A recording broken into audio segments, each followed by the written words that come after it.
నమస్తే welcome to మనం TV నేను వలి ఆంధ్రప్రదేశ్లో పోలింగ్ రోజు పోలింగ్ తర్వాత జరిగినటువంటి హింసాత్మక ఘటనలకు సంబంధించి కేంద్ర ఎన్నికల సంఘం సీరియస్ అయింది.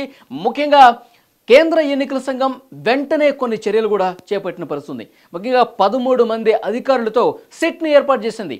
ఆంధ్రప్రదేశ్లో పోలింగ్ సందర్భంగా జరిగిన ఘర్షణలకు ఎవరు కారణం, ఎవరు ఆదేశాలతో పోలీసు అధికారులు ఉదాసీనత కనబరిచారు, ఎవరి ఆదేశాలతో పోలీసు బలగాలు పూర్తిగా హింసాత్మక ఘటనలకు కారణమయ్యారు. ఒకవైపు హింస చెలరేగుతుంటే పోలీసులు ప్రేక్షక పాత్ర పోషించిన పరిస్థితి కొన్ని సందర్భాల్లో కనిపించింది, కొన్ని ప్రదేశాల్లో కనిపించింది. దానికి తోడు అధికార పార్టీ నాయకులకు తొత్తులుగా వ్యవహరిస్తూ కేవలం వాళ్ళకు అనుకూలంగా ఈ హింసాత్మక ఘటనలకు ఎవరు కారణమయ్యారు, వీటన్నిటికి సంబంధించి పూర్తి స్థాయిలో ప్రస్తుతం అక్కడ చర్యలు కనిపిస్తున్నాయి. కేంద్ర ఎన్నికల సంఘం ముఖ్యంగా వైసీపీ నాయకులకు సంబంధించి ఏదైతే ఘటనలు జరిగాయో, ఎవరి నియోజకవర్గాల్లో ఘటనలు జరిగాయి, వాళ్ళు ఏ రకమైనటువంటి ఆదేశాలు కింది స్థాయినటువంటి నాయకులకు ఇచ్చారు, పూర్తిగా ప్రజలు భయభ్రాంతులకు గురయ్యే విధంగా అక్కడ చర్యలు ఉన్నాయి. వీటన్నిటికి సంబంధించి పూర్తి స్థాయిలో నివేదిక కావాలని చెప్పి కేంద్ర ఎన్నికల సంఘం చాలా స్ట్రిక్ట్గా ఆర్డర్ ఇచ్చిన పరిస్థితి కనిపిస్తుంది. ముఖ్యంగా పల్నాడు జిల్లాకు సంబంధించి కావచ్చు, తర్వాత తిరుపతి, చంద్రగిరి, తాడిపత్రి, అనంతపురం ఇలాంటి ఏరియాల్లో ఏవైతే ఘర్షణలు జరిగాయో ఆ ఘర్షణలకు సంబంధించి, ఆ హింసాత్మక ఘటనలకు సంబంధించి పూర్తి స్థాయిలో నివేదిక కావాలని చెప్పి కేంద్ర ఎన్నికలకు సంబంధించి చాలా సీరియస్గా ఒక సిట్ను ఏర్పాటు చేసిన పరిస్థితి కనిపిస్తుంది ఆంధ్రప్రదేశ్ ప్రభుత్వం. సో వినీత్ బ్రిజ్లాల్ నేతృత్వంలో ఒక 13 మంది సభ్యులతో సిట్ను కూడా ఏర్పాటు చేసింది. ఆ సిట్ చాలా దూకుడుగా వ్యవహరిస్తున్న పరిస్థితి కనిపిస్తోంది. ఆంధ్రప్రదేశ్లో ఎక్కడైతే హింసాత్మక ఘటనలు జరిగాయో ఆ ప్రాంతాలకు వెళ్ళి ప్రస్తుతం దర్యాప్తు చేస్తున్న పరిస్థితి కనిపిస్తుంది.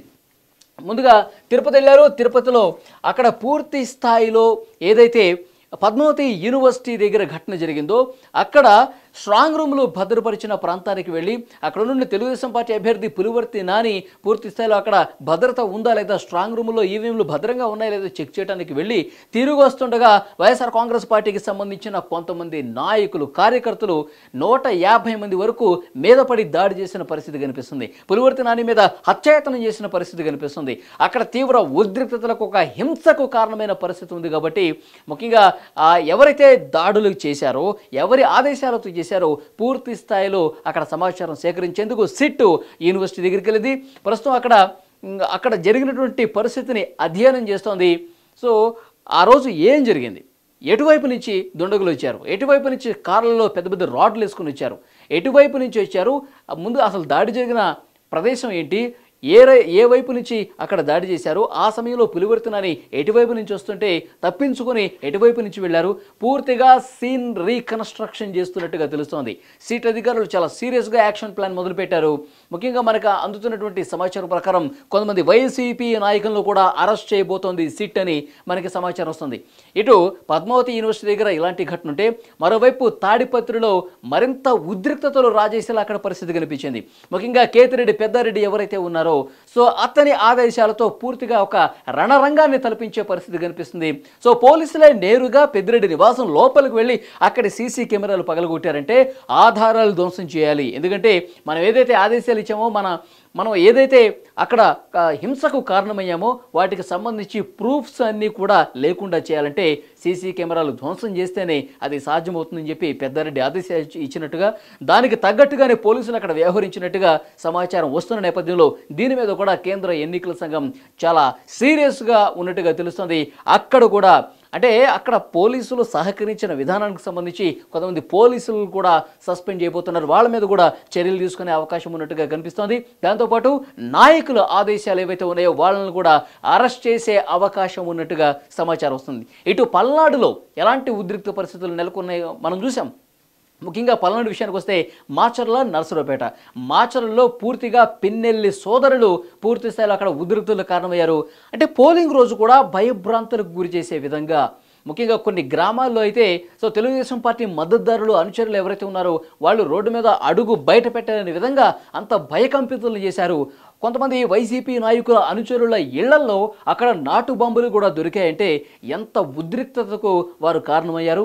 సో ఎలాంటి ఒక భయభ్రాంతులకు గురి చేసే విధంగా అక్కడ సిచ్యువేషన్ తయారు చేశారో, ఒక హింస వైపు నడిపించే విధంగా పరిస్థితి అక్కడ తయారైందో ఇవి కదా కనిపిస్తున్నాయి, ప్రత్యక్షంగా ఉదాహరణలు కనిపిస్తున్నాయి కదా అని చెప్పి సామాన్య ప్రజలు మాట్లాడుకున్న పరిస్థితి కనిపిస్తుంది. సో మాచర్లలో జరిగినటువంటి ఈ విషయానికి సంబంధించి కావచ్చు, అలాగే నరసరావుపేటలో పోలింగ్ రోజు అసలు కాల్పులు జరిగిన పరిస్థితి కనిపిస్తుంది. రబ్బర్ బుల్లెట్లు పేల్చారంటే అక్కడ పరిస్థితులు ఎంత దారుణంగా ఉన్నాయో మనం చూసాం.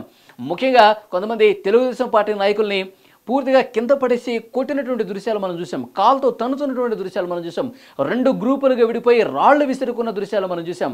సో గోపిరెడ్డి శ్రీనివాసరెడ్డి ఎవరైతే అభ్యర్థి ఉన్నారో వైఎస్ఆర్ కాంగ్రెస్ పార్టీకి సంబంధించి, అతను బూత్ క్యాప్చరింగ్ చేయబోతున్నాడు, బూత్ను పూర్తిగా క్యాప్చరింగ్ చేసేసి రిగ్గింగ్కి పాల్పడ్డారు. సో అంత భయాందోళనలకు గురి చేశారు. కేవలం వైఎస్ఆర్ కాంగ్రెస్ పార్టీ అభ్యర్థికే ఓట్లు పడే విధంగా సామాన్య ప్రజలను కూడా భయానికి గురి చేసే వాతావరణం అక్కడ క్రియేట్ చేశారు. కాబట్టి వీళ్ళ మీద చర్యలు తీసుకోవాలని చెప్పి తెలుగుదేశం పార్టీ నాయకులు పూర్తి స్థాయిలో కేంద్ర ఎన్నికల సంఘానికి కూడా ఫిర్యాదు చేసిన పరిస్థితి కనిపిస్తుంది. కానీ ఇక్కడ స్ట్రిక్ట్గా ఉండాల్సినటువంటి పోలీస్ అధికారులు అసలు ఏమాత్రం పట్టించుకోలేదు. ఏదో తూతూ మంతనంగా కేంద్ర బలగాలు ఇలాంటి హింసాత్మక ప్రదేశాల్లో గతంలో కూడా పల్నాడులో దాడులు, ఘర్షణలు జరిగాయి. సో అది అలాంటి చరిత్ర ఉందని తెలిసి కూడా అలాంటి గందరగోళ పరిస్థితి, అలాంటి గలాభా సృష్టిస్తారు, అలాంటి ఉద్రిక్తతలు రాజేస్తారన్న సమాచారం ఉండి కూడా వీలైనంత మంది బలగాల్ని మోహరించలేదు. పోలీసుల ఉదాసీనత కనిపిస్తోంది, నిర్లక్ష్యం కనిపిస్తోందని ఒక సమాచారం ఉంది. సో అయినప్పటికీ కూడా సో పరిస్థితులు అలాంటి మార్పు లేదు, జరగాల్సినటువంటి నష్టం జరిగింది. సో పూర్తిగా భయకంపిత వాతావరణం ఆ రోజు నరసరావుపేటలో కూడా కనిపించింది. కొంతమంది టీడీపీ నాయకులు కూడా ఇంత భయం సృష్టించిన తర్వాత, ఇంత హింస కారణమైన తర్వాత కొంతమంది గోపిరెడ్డి శ్రీనివాసరెడ్డి ఇంటి ముట్టడికి కూడా వెళ్ళిన పరిస్థితి కనిపిస్తుంది. సో వందలు వేల సంఖ్యలో అక్కడికి వెళ్ళి ఆందోళన చేస్తున్నారు. సో ఎంతకీ వాళ్ళు వెనక్కి తగ్గిపోవడంతో, ఒకళ్ళ మీద ఒకళ్ళు రాళ్లు రూకోవడంతో, ఒకళ్ళ మీద ఒకళ్ళు దాడులు చేసుకోవడంతో, కర్రలతో కొట్టుకోవడంతో సో దీన్ని సద్దుమణిగేందుకు రబ్బర్ బుల్లెట్లు కూడా ప్రయోగించాల్సిన పరిస్థితి కనిపిస్తుంది. సో యాక్చువల్గా బలగాలు ఎక్కువగా ఉంటే హింస జరిగే ప్రదేశాల్లో సో డెఫినెట్గా కొంత కంట్రోల్ అయ్యేది. కానీ రబ్బర్ బుల్లెట్లు ప్రయోగించాల్సిన పరిస్థితి వచ్చిందంటే సో అక్కడ పోలీసుల మోహరింపు అనేది చాలా తక్కువ ఉందని కనిపిస్తుంది. అంటే ముందస్తు సమాచారం ఉన్నప్పటికీ కూడా తీసుకోవాల్సిన చర్యలు పోలీసుల స్థాయి నుంచి లేదని ఇది అర్థమవుతుందని చెప్పి చాలామంది విమర్శలు కూడా చేస్తున్నటువంటి సిచ్యువేషన్ ప్రస్తుతం అక్కడ కనిపిస్తుంది. ముఖ్యంగా పల్నాడులో ఉన్నటువంటి ఇలాంటి ప్రాంతాల్లో పోలీసుల ఉదాసీనత ఒకటి, వైఎస్ఆర్ కాంగ్రెస్ పార్టీ నాయకుల ఆదేశాలతో జరిగిన ఈ హింస, సో వీటికి సంబంధించి కూడా కేసులు నమోదయ్యే పరిస్థితి కనిపిస్తుంది. పోలీసులు అధికారులు వీళ్ళ మీద కూడా కేసు నమోదు చేసి అరెస్ట్ చేసే అవకాశం కనిపిస్తుంది. వైఎస్ఆర్ కాంగ్రెస్ పార్టీకి సంబంధించిన నాయకులు అరెస్టు చేయబోతున్నారంటే సమాచారం వస్తుంది.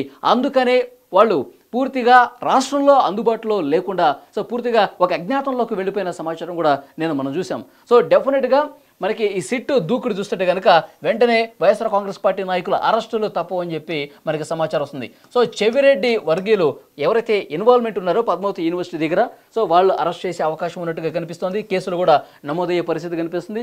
ఒకవైపు పోలీసు అధికారులు అరెస్టులతో పాటు పోలీసు అధికారులు నిర్లక్ష్యానికి సంబంధించి వాళ్ళకి నోటీసులు ఇవ్వడంతో పాటు ముఖ్యంగా ఈ పార్టీకి సంబంధించిన నాయకుల ఆదేశాలతోనే ఇంత గొడవ జరిగింది కాబట్టి సో వాళ్ళ మీద కూడా చర్యలు తీసుకునే అవకాశం ఉన్నట్టుగా కనిపిస్తోంది. వాళ్ళ మీద కూడా నాయకుల మీద కూడా కేసులు నమోదు చేసి వాళ్ళని అరెస్ట్ చేసే అవకాశం ఉన్నట్టుగా కనిపిస్తోంది. చెవిరెడ్డి వర్గీయులు తర్వాత కేతిరెడ్డి పెద్దారెడ్డి ఆయన కూడా పూర్తిగా అజ్ఞాతంలోకి వెళ్ళిపోయిన పరిస్థితి కనిపిస్తుంది. పోలింగ్ తర్వాత హింస తర్వాత ఎప్పుడైతే కేంద్ర ఎన్నికల సంఘం స్ట్రిక్ట్గా ఆదేశాలు ఇచ్చిందో అప్పటి నుంచి ఆయన కనపడకుండా పోయినటువంటి పరిస్థితి కనిపిస్తుంది. తర్వాత సో పిన్నెల్లి సోదరులు కూడా కనిపించట్లేదు మాచర్ల ఘటన తర్వాత. సో నాలుగోది అక్కడ గోపిరెడ్డి శ్రీనివాసరెడ్డి. సో ఎవరైతే ఉద్రిక్తతలకు కారణమయ్యారో వైఎస్ఆర్ కాంగ్రెస్ పార్టీకి సంబంధించిన నాయకులు వీళ్ళందరూ కూడా పూర్తిగా కనపడకుండా పోయినటువంటి పరిస్థితి ఉంది. కాబట్టి వీళ్ళ మీద చాలా సీరియస్గా మీరు చర్యలు తీసుకోండి, కేసులు నమోదు చేయండి విత్ ప్రూఫ్స్. అక్కడ ఎవరైతే ఆ రోజు ఘర్షణ జరిగిన ప్రాంతానికి సంబంధించి సీసీ ఫుటేజ్లు ఉన్నాయో వాటన్నిటిని తీసుకుని విత్ ప్రూఫ్స్తో కేసులు బుక్ చేసి సంబంధిత సెక్షన్స్ కింద కేసులు నమోదు చేసి వాళ్ళని అరెస్ట్ కూడా చేయండి అని చెప్పి ఈ బృందానికి చాలా క్లియర్ కట్ ఆదేశాలు ఉన్నట్టుగా తెలుస్తోంది. సో ఎప్పుడైతే వినీత్ బ్రిజ్లాల్ నేతృత్వంలో ఒక సిట్ను ఏర్పాటు చేసి ఈ ఘర్షణలు జరిగిన అన్ని ప్రాంతాలకు ఆ సిట్ అధికారులు కొన్ని బృందాలుగా విడిపోయి ప్రస్తుతం దర్యాప్తు చేస్తున్నారు. ఆ దర్యాప్తు చాలా సీరియస్గా కొనసాగుతుంది. ఇటు చెవిరెడ్డి వర్గీయులు, పెద్దారెడ్డి ఆయన వర్గీయులు, తర్వాత పిన్నెల్లి సోదరులు వర్గీయులు, తర్వాత గోపిరెడ్డి శ్రీనివాసరెడ్డి నరసరావుపేటకు సంబంధించి వీళ్ళందరూ అరెస్టులు తప్పవు, అరెస్ట్ అవుతామన్నటువంటి భయం ఉంది కాబట్టి వాళ్ళు రాష్ట్రంలో లేకుండా పోయారు, ప్రస్తుతం అందుబాటులో లేకుండా పోయారనే చర్చ పెద్ద ఎత్తున జరుగుతుంది. సో సిట్ దూకుడైతే చాలా సీరియస్గా కొనసాగుతుంది. కేంద్ర ఎన్నికల సంఘం ఆదేశాలతో చాలా సీరియస్గా యాక్షన్ ప్లాన్ మొదలుపెట్టిన పరిస్థితి కనిపిస్తుంది. సో ఏ క్షణమైనా సరే వీళ్ళందరినీ అరెస్ట్ చేయబోతున్నారన్న ఒక సమాచారం మనకు వస్తోంది.